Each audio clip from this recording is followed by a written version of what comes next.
पिछले वीडियो में मैंने आपको सिटीजनशिप एक्ट 1955 के बारे में बताया था और वहाँ कहा था कि 5 ऐसे तरीके बताए गए हैं जिसके तहत आप भारत की नागरिकता प्राप्त कर सकते हैं और 3 ऐसे तरीके हैं जिससे आपकी नागरिकता छीनी जा सकती है। तो उसको एक एक करके हम लोग देख लेंगे। पहले देखते हैं 5 ऐसे तरीके जिससे आपको भारतीय नागरिकता प्राप्त होती है। पहला है सिटीजनशिप बाय बर्थ, जन्म से नागरिकता। यह उन व्यक्तियों के लिए है जिनका जन्म भारत में हुआ हो। क्लियर। सेकंड है सिटीजनशिप बाय डिसेंट, इसको हिंदी में कहेंगे वंशानुगत से नागरिकता। यह उन व्यक्तियों के लिए है जिनका जन्म 26 जनवरी 1950 के बाद किसी अन्य देश में हुआ है, लेकिन उनके माता पिता में से दोनों या कोई एक भारत के नागरिक हैं, तो उन्हें अगर नागरिकता दी जाए तो वह बाय डिसेंट दी जाएगी, यानी वंशानुगत के आधार पर दी जाएगी। क्लियर। थर्ड है सिटीजनशिप बाय रजिस्ट्रेशन, मतलब पंजीकरण से नागरिकता।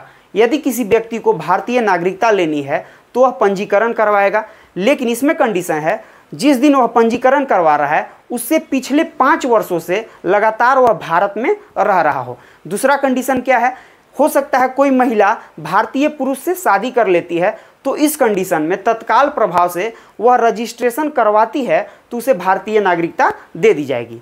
क्लियर। नेक्स्ट है सिटीजनशिप बाय नेचुरलाइजेशन, हिंदी में इसको कहते हैं देशीयकरण से नागरिकता। इसको ध्यान में रखेंगे, यह बहुत ही इंपॉर्टेंट है क्योंकि जो CAA 2019 आया था, सिटीजनशिप अमेंडमेंट एक्ट 2019, वह इसी में संशोधन किया गया था। और वहाँ क्या कहा गया था कि पाकिस्तान, बांग्लादेश और अफगानिस्तान में रह रहे अल्पसंख्यकों को भारत में नागरिकता दे दी जाएगी। तो उन्हें नागरिकता किस आधार पर दी जाएगी, तो उन्हें नागरिकता दी जाएगी सिटीजनशिप बाय नेचुरलाइजेशन। क्लियर। 5वां है citizenship by acquisition of land, Hindi में इसको हम लोग कहेंगे अर्जित भूभाग से नागरिकता। मान लीजिए भारत में किसी विदेशी क्षेत्र का विलय होता है तो उस क्षेत्र में रहने वाले सभी लोगों को तत्काल प्रभाव से भारतीय नागरिकता दे दी जाएगी। क्लियर।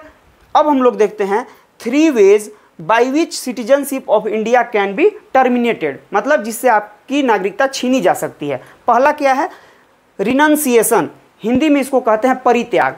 अब कोई व्यक्ति स्वेच्छा से अपना भारतीय नागरिकता का त्याग कर देता है तो वह रिनंसिएशन के अंतर्गत आएगा। दूसरा है टर्मिनेशन, इसको कहते हैं बर्खास्तगी। इसके अंतर्गत क्या होगा, कोई व्यक्ति विदेश में रह रहा हो और वहाँ की नागरिकता ले लेता है तो तत्काल प्रभाव से स्वतः ही उसकी भारतीय नागरिकता समाप्त हो जाएगी। क्लियर। तीसरा है डेप्रीविशन, वंचित करना।